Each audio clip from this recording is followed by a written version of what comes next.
the emergence of new FX venues. This is a hot topic in the market. If you go to any FX conference around the world, there will always be a panel there where they're talking about the proliferation of new venues and the likely consolidation of these new venues. And the question always is, why this proliferation? Why all these new venues?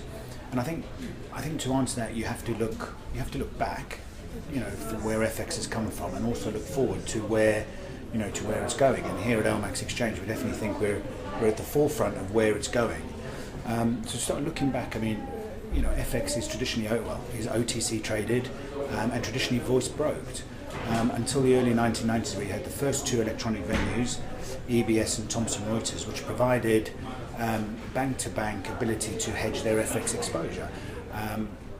And those two venues are still around today, still massive players in the marketplace, but they served a specific purpose to the banks at the time.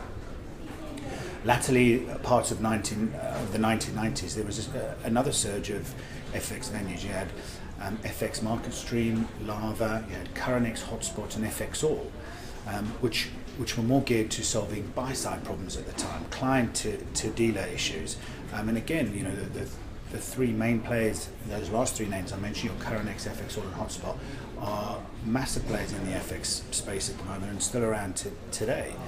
And then moving on today, again, there's been this surge of new entrants into the market. You've got LMAX Exchange ourselves, we're one of them again, GTX, ParFX, Fast Match.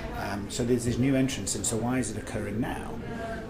In the 2000s, I think that's probably four main reasons that this is occurring now. One is actually FX volumes outright. In the late 1990s, daily FX volumes were around 2 trillion a day. Now they're estimated just under 5 trillion.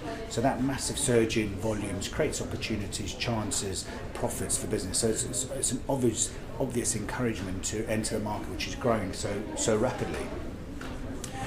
Secondly, I think it's the high-frequency funds, the rise of the high-frequency funds, because it gives new venues an opportunity to have liquidity pools and depth of liquidity very quickly, much quicker than they could have done in the past. These high-frequency funds are prepared to be both price takers and price makers, and this gives the opportunity to create liquidity pools very quickly for new venues, and that's obviously a big assistance.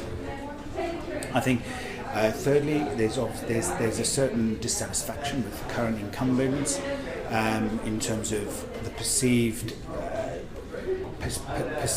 trading practices which favour automated funds and also possibly outdated technology and infrastructure, and that creates new entrants who have agile, new, fast technology, creates opportunities within the marketplace.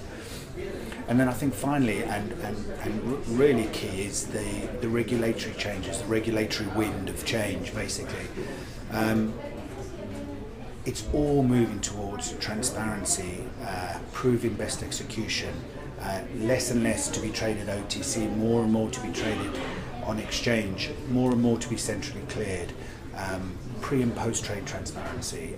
And this regulatory wind is creating opportunities for regulated entities like ourselves, and we're a regulated MTF at LMAX Exchange, to get a foothold in the marketplace.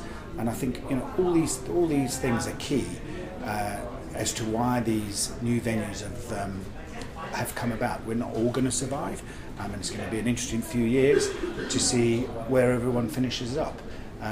But I think that's core to the explosion of venues currently.